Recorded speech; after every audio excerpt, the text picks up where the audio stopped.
Hace más de 7 meses desde que el pasado mes de octubre se decretara de nuevo el estado de alarma, que no veíamos, que no vivíamos escenas como estas en Soria. Gente por las calles de la ciudad más tarde de las 12 de la noche. Fueron varios los curiosos que no pudieron resistirse a salir a la calle en cuanto que finalizó el toque de queda derivado del fin del estado de alarma. Aunque la peor imagen nos la dejaron algunos jóvenes que se dieron cita en lo alto de la dehesa para beber y que terminaron increpando a la policía.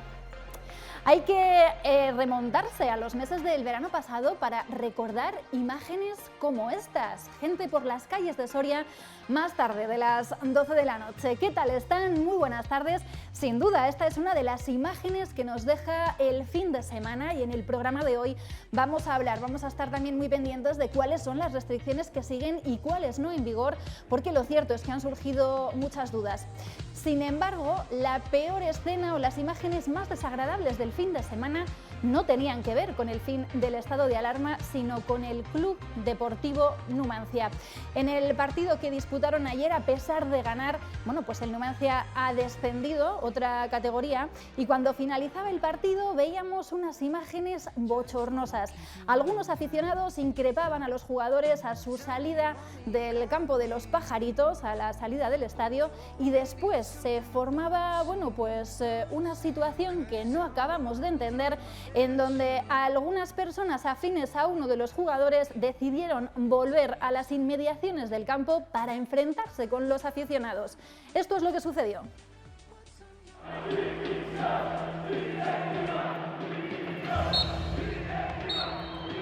Dos de la tarde. El árbitro pitaba el final del partido y se confirmaba la peor de las situaciones. El Ferrol había ganado su partido y el Club Deportivo Numancia ya era un equipo descendido. 2:35 de la tarde. Los jugadores y el cuerpo técnico comienzan a abandonar las instalaciones del Estadio de los Pajaritos. A la puerta, un pequeño grupo de aficionados despide a los jugadores entre gritos y mucho malestar ante el resultado cosechado esta temporada. Bajo la atenta mirada de la policía, los aficionados increpan a los jugadores a su salida e incluso arremeten contra Fernando Alonso y su familia.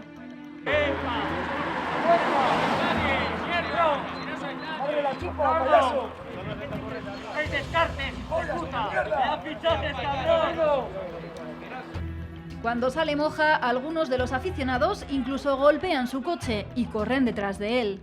Tras este pequeño altercado, la zona se despeja y aficionados y jugadores abandonan los alrededores del estadio hasta que aproximadamente media hora después, poco antes de las 3 de la tarde, el coche en el que veíamos salir a Moja regresa a los aledaños del estadio, acompañado al menos de otro vehículo más, y 4 personas afines a este jugador aparecen en las inmediaciones del aparcamiento del viejo campo. Los 4 individuos portan armas blancas, como cuchillos o bates de béisbol. Entonces uno de ellos se dirige a un grupo de aficionados que aún quedaba por la zona, con un bate de béisbol y en actitud violenta. Es en ese momento cuando interviene la policía y requisan las armas blancas encontradas en el vehículo. Mientras la policía dialogaba con los jóvenes, uno de ellos trata de huir y rápidamente es reducido por los agentes, que lo inmovilizan y posteriormente detienen para poner a disposición judicial.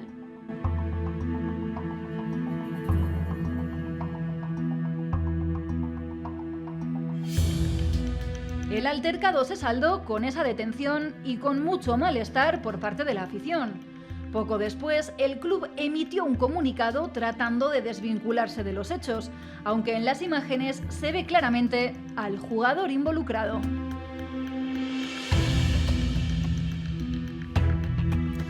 Pues esto es lo que ocurría ayer, imágenes bochornosas que nos dejó esa jornada, ya aparte y más allá de lo deportivo, aparte del descenso del Club Deportivo Numancia, que eso habrá mucho o no que analizar de lo que ha ocurrido. Quédense con nosotros esta tarde en la 8 Soria, porque hoy en la jornada Sergio Recio y todo el equipo de la jornada van a analizar todo lo ocurrido y, por supuesto, nos van a contar todos los detalles de esta pequeña trifulca que sucedía en el día de ayer en la ciudad de Soria. Sergio Recio, directo con nuestra redacción de deportes de la 8 Soria. Muy buenas tardes. ¿Qué es lo que vamos a ver en el programa de hoy? Porque hay mucho que analizar esta tarde. Hola Sara, ¿qué tal? Buenas tardes. Hay que analizar al final dos situaciones muy diferentes, ¿no? La deportiva, de la que hablaremos del descenso del Numancia, de lo que supone para el club, de dónde va a ir ahora a la siguiente categoría, todo lo que sucedió deportivamente hablando, pero creo que esas imágenes que vemos después del partido, tanto la de aficionados atacando incluso algún vehículo como el de Moja del Numancia, o también, en este caso, los afines al jugador que luego regresaron y esa trifulca que hubo con un detenido, el hermano de Moja entre ellos, pues nos hace tener que hablar también de todo esto y sobre todo de cómo se llega a esta situación por un partido de fútbol, ¿no? Haya un descenso o haya lo que haya que haber en este sentido, y todo eso lo veremos, tenemos las imágenes y contaremos lo que sabemos y lo que hemos visto, ¿no? Que yo creo que es importante sobre todo aclarar qué pasó exactamente e intentar desmentir situaciones que se han oído durante todo este fin de semana. Bueno, tú estuviste allí, tú viviste en directo varias de las escenas que estamos viendo ahora mismo en imágenes.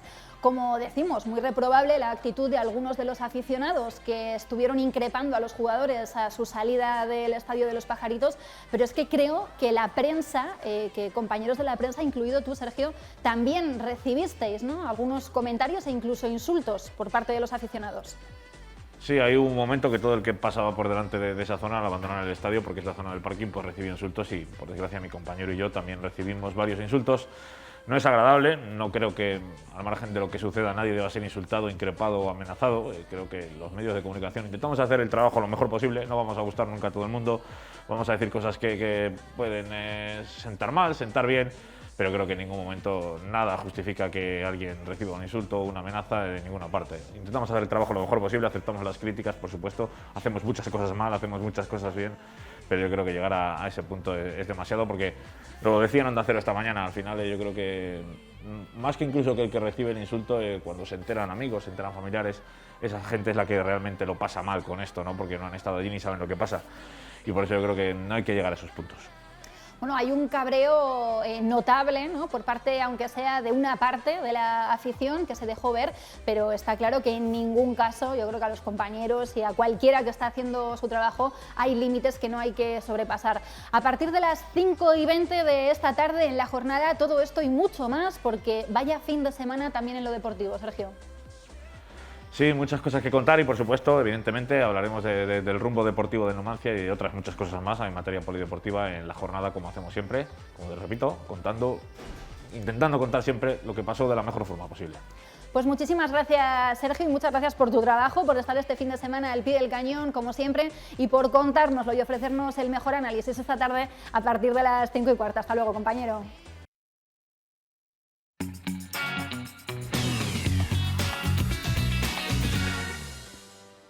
Menos de 48 horas llevamos desde que finalizara el estado de alarma, este segundo estado de alarma, finalizado el 9 de mayo, y a las 12 de la noche veíamos que ya eran unos cuantos los que no podían aguantarse las ganas de aprovechar y salir a dar un paseo a partir de las 12 de la noche, algo que llevábamos más de 7 meses sin poder hacer, imágenes que llevábamos mucho tiempo y escenas que llevábamos mucho tiempo sin vivir aquí en Soria capital. Sin embargo, son varias las dudas que nos han asaltado ya en estas primeras horas desde que finalizara el estado de alarma.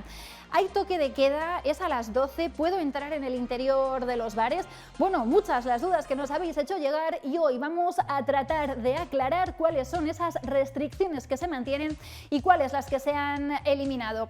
Vamos a verlo. La primera de las restricciones, que ya no es una restricción como tal, es la de la movilidad. Fin de las restricciones de movilidad. Esto quiere decir que ya podemos salir y podemos entrar de la Comunidad de Castilla y León y entrar en cualquier otra comunidad sin necesidad de tener un salvoconducto.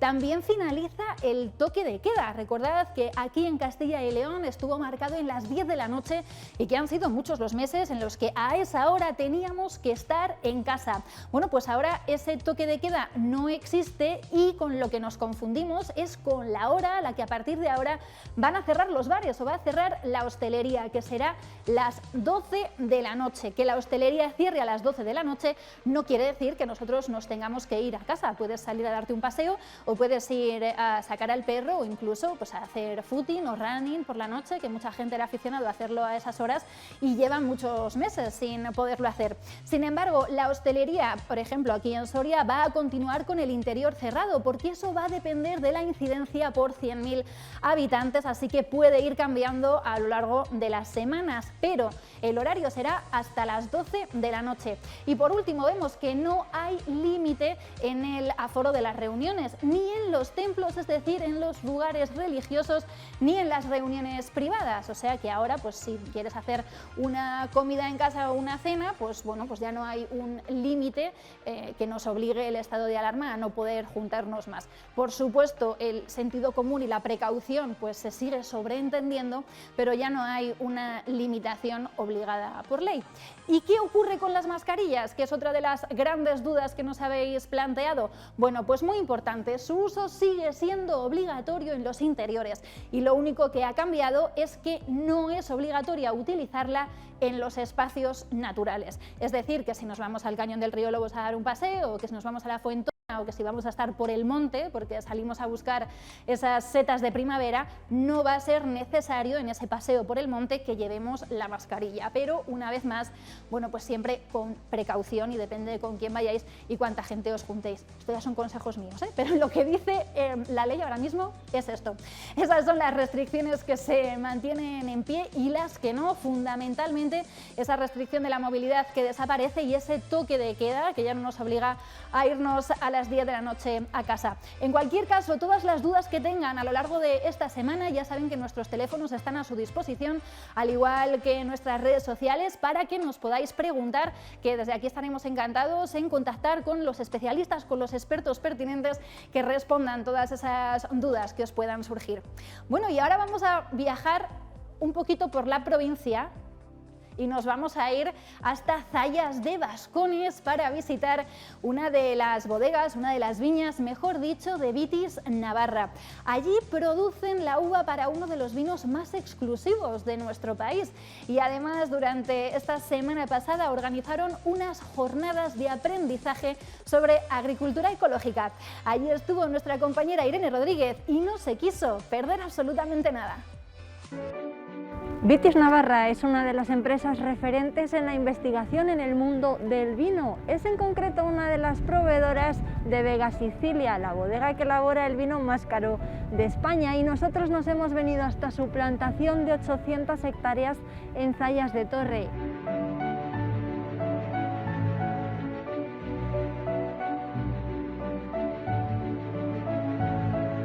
Una iniciativa que está avalada por la Junta de Castilla y León y que tiene como uno de sus pilares fundamentales la fijación de población en el medio rural.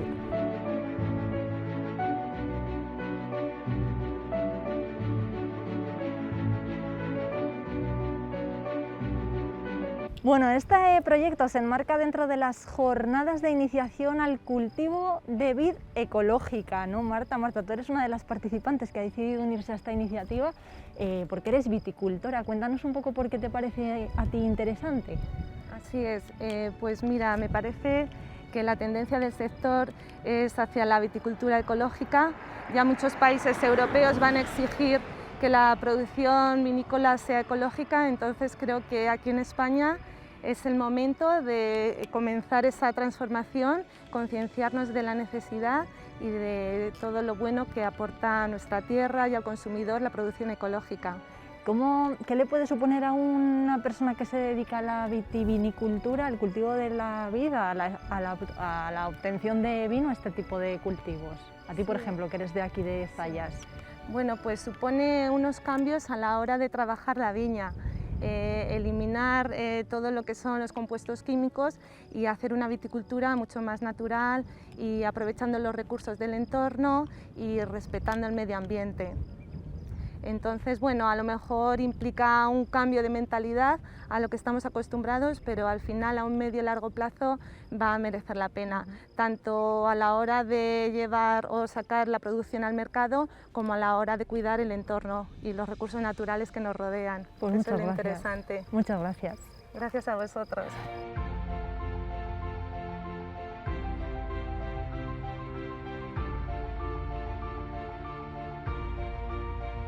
Bueno, Óscar, cuéntanos, porque eres el único participante en las jornadas que ha venido de otra provincia que no sea de Soria, eres de Valladolid en este caso. De Valladolid. ¿Por qué decidiste venir a estas jornadas? Cuéntame. Pues porque hace 2 años hice un curso de agricultura ecológica, también organizado por Tierras del Cid, y me pareció pues bastante interesante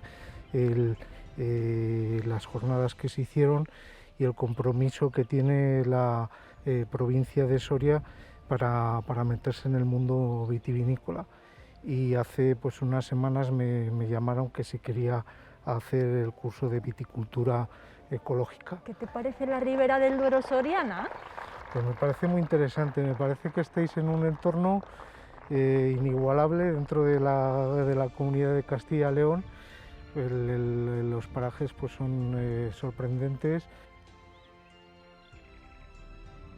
Proyectos como estos terminan teniendo un impacto indiscutible en el territorio y eso es precisamente lo que se busca desde el Grupo de Acción Local de Tierras Sorianas del Cid, ¿no, Javier? Hombre, claro, un proyecto como este es magnífico para esta zona. Yo creo que va a ser un referente total a nivel comarcal, a nivel provincial, incluso yo creo que a nivel vitivinícola nacional. ¿Cómo es el impacto de una iniciativa de estas características en el largo plazo? Bueno, no, yo creo que todavía no somos capaces de vislumbrarlo, ¿no? Pero yo creo que las dimensiones de lo que nos ha contado Rafael García, el director técnico de Vitis Navarra, y lo que nos ha contado Julián Ramos, el director de la explotación de finca Vitis Navarra aquí en Zayas de Basconés, pues es que van a representar una parte muy importante de la planta de calidad que se vende en nuestro país. Ellos hablan de que van a producir aquí más de 3 millones de plantas y bueno, van a tener una línea específica de planta ecológica, ¿no? Que es el objeto por el que hemos venido aquí dentro de las jornadas sobre producción ecológica en viticultura y enología. La parada aquí tenía mucho que ver con la importancia que tiene la elección de la planta a la hora de establecer un viñedo y también por la apuesta que ellos van a hacer aquí en Zayas de Basconés, en el municipio de Alcubilla de Avellaneda, por la elaboración también, por la producción de planta ecológica.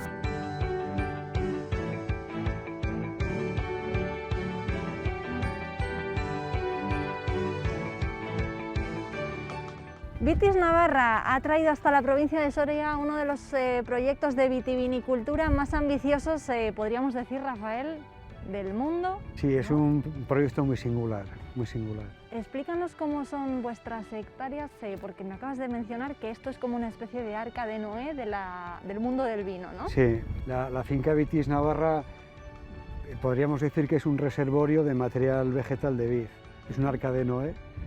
Nosotros somos un vivero multiplicador que produce planta de vid, pero de forma paralela lo que hacemos es recopilar la variabilidad de las viñas viejas, el material ancestral de las viñas viejas, y lo plantamos en esta finca para conservarlo aquí y estudiarlo. O sea, diríamos que es como un arca de Noé donde conservar el material para el futuro y donde guardar esa variabilidad y estudiarla. Aquí justamente estamos en una plantación de tempranillo y estos son tempranillos de una colección que hemos hecho de la Ribera del Duero. Hemos cogido de 70 pueblos del Duero, de más de 400 viñas viejas material, hemos hecho todo el test de virosis y aquí hemos plantado 1.600 clones que proceden de esas viñas viejas. Aquí se estudiarán para ver cómo se comportan a nivel de producción, de acidez, de compuestos fenólicos, y después en el futuro podremos propagarlos para hacer nuevas plantaciones de ese material de viñas viejas. No sé si nos puedes enseñar cómo están ahora las viñas, porque son muy jóvenes. No sé si nos podemos acercar a alguna, sí, mira, para verla un poco más de cerca. Estas cepas se plantaron el año pasado. Sí. Tienen un ciclo de vida y este es su segundo ciclo de vegetación. Este año crecerán por el tutor y las dejaremos ya atadas y el próximo año empezarán a producir uva. Y ese será el próximo año, el primer año que empezaremos a estudiarlas. Qué tipo de uva dan, cómo se comporta esa uva, qué caracteres tienen. Iremos marcando esas cepas que más nos gusten y luego haremos las microvinificaciones para ver cada biotipo, cada clon. Cada biotipo, cada clon es cada plantita, por porque cada planta de estas es distinta, ¿no? Es un biotipo distinto que procede de una viña distinta, de una viña vieja de la zona diferente del Duero. Y aquí veremos cómo se comportan, iremos marcando los que más nos gusten para en un futuro poder hacer plantaciones clonales y policlonales. ¿Esto qué consecuencias tiene en el futuro? Pues mira, el recuperar esa diversidad genética de la zona es muy importante porque el clima y las enfermedades van cambiando y evolucionando.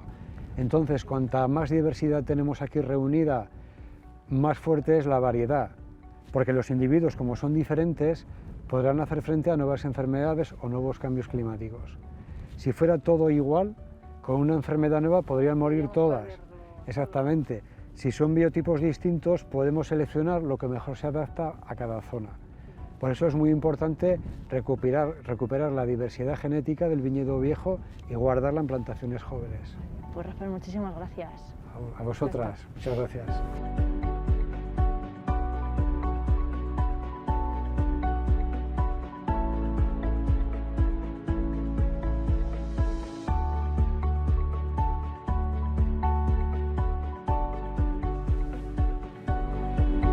Los rumores de Golmayo, esa ha sido la obra ganadora del segundo certamen literario celebrado en Golmayo. El pasado viernes, día 7, se celebró la entrega de premios y nosotros quisimos estar ahí para conocer un poquito más a los galardonados.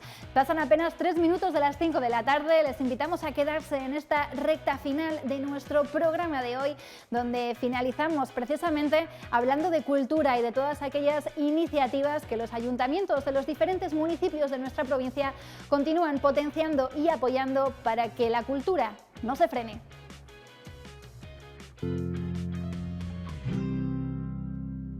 El pasado viernes, día 7 de mayo, tuvo lugar la entrega de premios del segundo certamen literario de Golmayo. Los rumores de Golmayo fue la obra ganadora de este segundo certamen. Podían optar al premio todos los escritores de cualquier nacionalidad y procedencia. La temática de los textos era de tema libre, pero debía incluir una reseña haciendo referencia a alguna de las especificidades del municipio, considerando especificidad cualquier referencia a su cultura, etnología, patrimonio, historia o gastronomía. Buenas tardes. El certamen entrega unos importantes premios en metálico. Un primer premio de 750 euros, un segundo premio de 450 y un tercer premio de 300 euros. Tras el éxito cosechado el pasado año en el primer certamen literario con 36 participantes, en este 2021 se ha superado esa cifra con 42 obras presentadas. Los 3 miembros del jurado han leído las mismas de forma individual y los galardonados fueron: en primer lugar, Los rumores de Golmayo, por Francisco de Paz Tante. Escribí pensando en el Golmayo. Yo recordaba estos parajes, ya había estado por aquí, y bueno, me estuve documentando también y recordando con algunas fotografías y leyendo algunas descripciones geográficas de la zona, y pensando en el Golmayo y en el río Golmayo, y en Golmayo también, en las geografías de Golmayo, sobre todo relacionadas con el mundo rural tradicional, como la cuenca, pues escribí el relato. Bueno, ¿y a qué suena el río Golmayo? Pues el río Golmayo suena a agua. Las aguas tienen también su música, sus rumores, sus susurros. Uno de los personajes del relato precisamente busca esos rumores y esos susurros, esa música acuática, ¿no? Que algunos músicos la interpretaron también. Y no solo busca los rumores, los susurros, esa música acuática, sino que este personaje también intenta reproducir esa música como un luthier de fuentes, dice él, a través de las fuentes, de los ríos, de los manantiales, pues intenta crear esa música, esos rumores del agua. Pues una alegría importante, porque es un certamen literario que tiene importancia, y además volver a Soria y volver a recorrer estas tierras y estar aquí el fin de semana y bueno, estar aquí en Golmayo, y una satisfacción también como escritor de todos los que se han presentado, pues que el jurado haya considerado ganador mi relato. En segundo lugar, Los niños son la cantera, por Raúl Marco Blanco. Pues trata de la cantera que tienen en Golmayo, y también he relatado alguna historia que sucede en otros municipios como Villabuena y Carbonera de Frentes. ¿Qué relaciones con Golmayo? Mi padre es de Villabuena, que pertenece al municipio de Golmayo, y entonces pues también he tenido más facilidad sobre todo en elegir el escenario de la obra. ¿Y por qué has elegido la cantera? Me gusta porque el padre de un amigo mío, que se llama Fortu, Bajo la Piedra, es de Golmayo, y también me basé mucho en él. O sea, tengo que agradecer conocerlo porque la obra está basada también un poco, pues por eso, por él, por conocerlo. Porque en Golmayo había muchos canteros, de hecho hay uno que se llama Los Canteros, y yo creo que es muy representativo de la zona el trabajo que hacían antes con la piedra. Pues lo primero una sorpresa, porque no escribo de normal y es algo totalmente inesperado, y luego una alegría, evidentemente. Y en tercer puesto, Bárbara, por Claudia Nafría Sáenz. Pues es la historia de una mujer que vive en Golmayo, es una ficción, y bueno, pues la historia de alguien que desafía un poco lo que se espera que como mujer tiene que ser y prueba otra manera, prueba otra alternativa. Esa es un poco la historia. Quería hacer una historia que fuera en el pueblo de Golmayo, porque el relato tenía que incluir alguna particularidad del pueblo y quería aportar algo nuevo. Me gusta mucho la vida rural y la tradición, pero quería como aportar historias posibles, ¿no? Que yo creo que han tenido que pasar de mujeres que han probado cosas diferentes y han vivido sus vidas más como querían vivirlas. Bueno, sobre todo he escrito poesía hasta ahora, estoy como empezando con los relatos y sí, disfrutando mucho, en verdad. Un certamen que el Ayuntamiento espera poder celebrar con este éxito de participación durante muchos más años. Pues ha sido como todo lo que hemos hecho, lógicamente un poco por la pandemia, pues un poco cortado, ¿no? Al final toda la difusión que el año pasado ya quisimos lanzar con esa primera edición, la repercusión tan grande que tuvo y la que ha tenido este año, ¿no? Porque bueno, hemos pasado de 32 a 46 obras y la verdad que en ese aspecto pues muy bien, ¿no? Pero sí que es cierto que queríamos haber hecho hoy una entrega con bueno, muchas más actividades, haber ampliado no solamente al certamen literario, sino abrirlo a otros aspectos de la cultura y nos ha sido imposible. Al final la pandemia nos condiciona y nos ha condicionado todo prácticamente y esto lógicamente pues también, ¿no? Esperemos que al año que viene todas esas ideas que tenemos en el tintero las podamos plasmar y empezar a trabajar ya para que sea una realidad y bueno, pues poder disfrutar, ¿no? Todos los vecinos. Hoy también el aforo desgraciadamente es muy limitado, ya veréis, en un acto muy bonito que va a haber, en el que se va a acompañar la cultura con la música. Y desgraciadamente, bueno, pues el aforo es el que es y no vamos a poder hacerlo de otra forma. Y sí que quiero aprovechar la ocasión para agradecer a todos los miembros del jurado porque lo hacen de forma desinteresada, porque colaboran con nosotros de forma totalmente altruista y bueno, pues al final detrás de todo esto hay muchas horas de trabajo, muchas horas de lectura, que sé que a ellos les gusta, pero bueno, que en este caso, pues desde como alcalde de Golmayo, les quiero agradecer todo el trabajo que han realizado. Hombre, quedarse a vivir en Golmayo tiene muchos atractivos. Yo os invito a todos a que os quedéis. Fijaros la vida que tenemos aquí alrededor, ¿no? Es un pueblo con mucha vida, pero que, a pesar de tener mucha vida, desde el Ayuntamiento estamos obligados a potenciar la parte cultural, la parte deportiva y que toda la gente que veis por aquí, al final, pues tenga una afición o tenga un sitio donde ir o tenga una motivación o tenga algo de lo que disfrutar, ¿no? Hay gente que disfruta con la cultura, otros disfrutan con los deportes. Nosotros nos centramos mucho al principio en lo que es la faceta deportiva. Hicimos pues bueno, las infraestructuras deportivas, dijimos que en esta legislatura nos íbamos a centrar mucho en la parte cultural, estamos en ello, esperemos que se levante las restricciones y podamos empezar a desarrollar todos los proyectos que tenemos.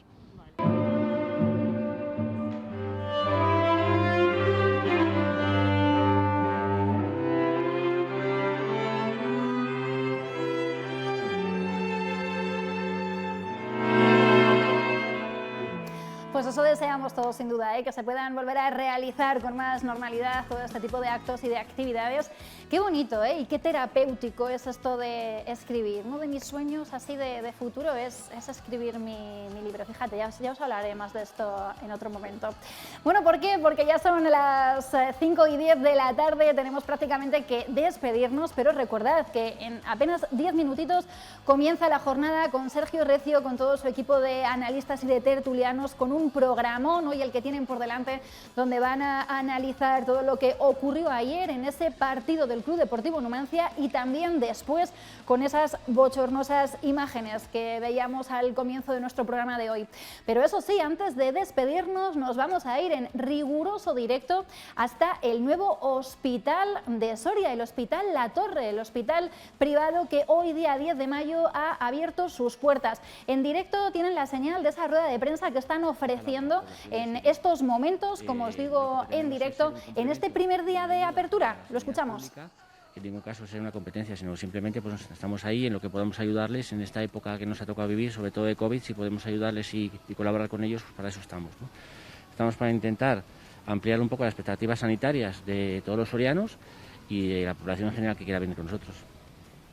¿Cuántos profesionales están a su cargo? Bueno, a mi cargo, bueno, en principio están aproximadamente unos 25. Sí que esperamos que en próximas fechas ampliar esa cartera de servicios, ¿no? Hay algunos profesionales que son de aquí de Soria, hay otros que vienen de fuera y hay otros que pasarán consulta casi todos los días y otros que pasarán en consulta pues una vez a la semana, 2 veces a la semana en función del volumen de pacientes que tengamos. Hay una constante en Soria que si nos quejamos en la sanidad pública de falta de médicos, a los que han venido de fuera ha costado mucho convencerles. Pues sí ha costado, ha costado mucho pues porque son gente que están asentados, que les cuesta mucho y los que hemos conseguido que vengan aquí es porque tienen algún vínculo con Soria.